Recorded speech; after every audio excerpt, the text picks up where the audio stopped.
So there are a bunch of reasons why the Devil May Cry series is one of the dopest gaming franchises to ever exist. The gameplay is lit, the plot is awesome without being overcomplicated. Hell, the freaking name Devil May Cry is enough to make any gamer jizz their pants. But the one factor that truly stands out is the main cast of this franchise. You've got the charismatic main protagonist of the series, Dante, the badass new protagonist, Nero, and who could forget the edgelord himself and subject of today's episode, our boy Vergil. Right? Play that intro, son.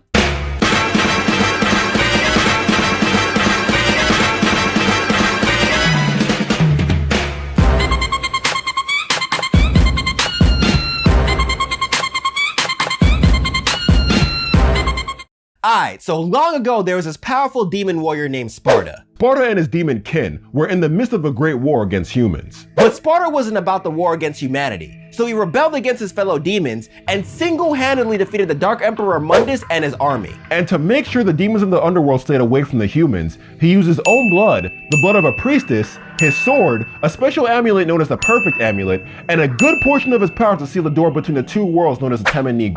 Humankind greatly respected Sparta and treated him like a legend. Much later, he fell in love with and knocked up some chick named Eva. 9 months later, Eva gave birth to 2 sons, Dante and Vergil. The 2 boys were trained by their father Sparta until he randomly disappeared while they were still young. Before his disappearance, however, Eva gave each of the brothers one half of the Perfect Amulet. With Sparta gone, salty-ass Mundus seized his opportunity for revenge and sent demons after Eva and her 2 sons. Unfortunately for Vergil, he was not with his family during this attack. So after Vergil unleashed his demon powers to defeat the demons that ambushed him, he went back home only to find Eva and Dante gone. And instead of, being logical and assuming that demons attacked Eva and Dante too, he falsely accused his mother of abandoning him. Bro, if you got attacked by demons, wouldn't you also assume that your family got attacked by demons too? And the worst part is that this false accusation basically turned Vergil into the power-hungry edgelord we know today. Mind you, his mother died while looking for him. After multiple years of traveling, Vergil runs into the demon Arkham, who tells him about the NEET. Vergil's like, NEET? Demons? More power? I needs that. He wants to open the gates to the underworld so he can claim Sparta's weapon, the Force Edge. He also finds out that his little brother Dante is still alive, but instead of getting all hyped to see the guy, he takes Dante's half of the Perfect Amulet, then beats his ass. Dante pleads for his half back, so Vergil gives it back and tells him that he can come back for it whenever he wants. My man basically said, I am your big brother, so when the time comes, I will beat that ass again, then claim that amulet. Sometime after this, Vergil goes to Fortuna in order to learn more about Sparta. He finds out about the Order of the Sword, knocks up some random chick, then dips, saying that these people will soon learn about the true power of the son of Sparta. After more time passes, Vergil reconvenes with Arkham. Together, they summon the NEET, and Arkham goes to Dante's crib to basically tell him that Vergil is ready to give him more smoke. Dante ain't no bitch, so he goes to the NEET to accept Vergil's challenge. Vergil proceeds to beat the life out of him, then he takes the other half of the amulet. Arkham and Vergil then make it to the bottom of the NEET in order to perform the ritual to open the gate to the underworld. Now that he is a few steps away from his goal, Vergil has no need for Arkham, so he kills him. Damn, Vergil, chill! Vergil then attempts to perform the gate opening ritual, but he fails. He's missing something, but he has no idea what it is.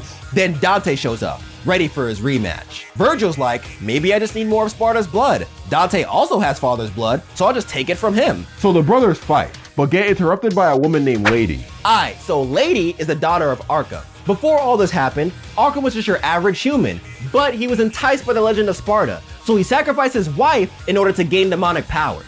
So now Lady hates Arkham and is here to get revenge. Lady's interruption turns the brotherly duel into a stalemate. But then, the demon Jester enters the fray. Jester is actually the demon form of Arkham. After his entrance, he starts talking all the shit. Apparently, everything that transpired up until now went according to his plans. He wants Sparta's power for himself, so he tricked Dante and Vergil into showing up here. And Lady is the final piece of the puzzle. She has the blood of the priestess needed to complete the ritual. So Arkham opens the gates to the underworld and obtains Sparta's power, which forces Dante and Vergil to team up in order to put an end to the demon. After the final battle, Vergil's like, I'm still trying to get Dad's weapon though. So the brothers fight once again, with Dante seizing victory this time. But Vergil is way too salty to just accept defeat, so he keeps his half of the amulet and falls deeper into the underworld. There, Vergil runs into Mundus. He revels in the thought of facing the Prince of Darkness, then rushes at him. Now, it was never officially stated who won the fight, but we could go ahead and assume that Vergil lost. Mainly because he shows up as a slave of Mundus in Devil May Cry 1,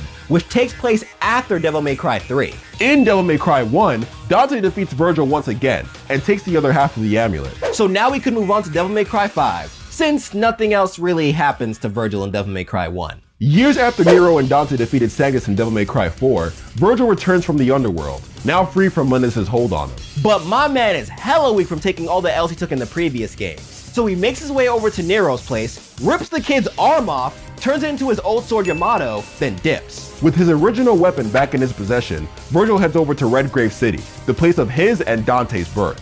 There, in order to gain more power and expel his weaknesses, he stabs himself with Yamato, in order to separate his demon side from his human side. This gives birth to the extremely powerful demon Urizen, and the physically weak V. You know what's crazy? If Vergil knew this was possible in Devil May Cry 3, this whole series would have went differently. Like, Dante would probably be dead already, and this whole game would just be an epic drama about Nero and Vergil. Yo, that would actually make a dope-ass game. Yo, Capcom, call me. Your boy's got ideas. Anyways, as Urizen, Vergil summons the Qlipoth in Redgrave City. He plans on using the fruit that grows from this demonic tree to gain even more power and become a demon god. As V, Vergil is like, well, can't have that. Then first hires Dante, Lady, and Trish to take down Urizen. And just for good measure, he recruits Nero as well. Neither Nero nor Dante and his team serve as a match for Urizen. Urizen completely bodies Dante and his squad, then follows up by beating the life out of Nero. Don't forget that you're just dead weight, bitch! 1 month later, Nero returns to fight Urizen, but he is once again defeated. Then Dante shows up, transforms into a new and more powerful Devil Trigger form, and engages Urizen. But Urizen leaves mid-battle in order to claim the fruit from the Qlipoth. Get back here and catch these hate-filled hands, son! When it comes to V, up until this point, he's just been trying his best to help Nero and Dante defeat his demon counterpart. But the farther they go on their quest, the weaker he becomes. After Dante leaves to chase after Urizen, V and Nero make their own path to the demon boss. On the way, V informs Nero that Urizen isn't even the name of the demon they're facing. He tells Nero that Urizen is actually Dante's brother Vergil. With that in mind, the two head over to the self-proclaimed Demon King, only to find Dante getting ready to finish him off. V requests that he be the one allowed to slay Urizen. Dante allows him to do his thing. But when V gets to Urizen, Dante notices that something is off. Before he can do anything about it, V stabs Urizen, then fuses with him to turn back into Vergil. Nero is all types of confused at this point. Dante attempts to fight Vergil, but Vergil easily defeats him, then tells him to go and heal his wound so they can have a proper duel. Hold up, guys. Can we all just sit back and appreciate Vergil's motives for a sec? He's not doing all this for some generic reason like taking over the world or whatever. This whole time, he just wants to get to a point where he can fight his brother again at full strength. Vergil just wants Dante to catch his fade. I can appreciate an antagonist with those kind of motives. So Vergil leaves and Dante prepares to go after him for their rematch. But Nero is tight because he's trying to give Vergil the hands too. Don't forget that this dude stole his arm. However, Dante denies his request by revealing to him that Vergil is actually his father. Nero gets even more confused, and Dante heads over to his brother. Once they meet, they immediately start fighting. But before they're able to complete their fight, Nero shows up and puts an end to their duel. He is not gonna allow them to kill each other. Vergil then challenges Nero and tells Dante that if he beats Nero, then he wins their fight too. Dante could care less about Vergil's conditions, so the father and son fight, only for Nero to seize victory. After the father-son quarrel, the three realize that they can't just sit here and continue bickering. The Qlipoth is still a thing, and the only way to cut it down is to go to the underworld, sever its roots, then close the portal to the underworld from the inside. Vergil decides to handle it so he and Dante can continue their business, and Dante follows him for backup. Before they leave though, Vergil gives Nero a book that he carried around as V. It's kinda like a keepsake, letting Nero know that his father has some type of respect for him. And then the story of Vergil ends, with him and Dante successfully severing the Qlipoth roots and closing the portal to the underworld.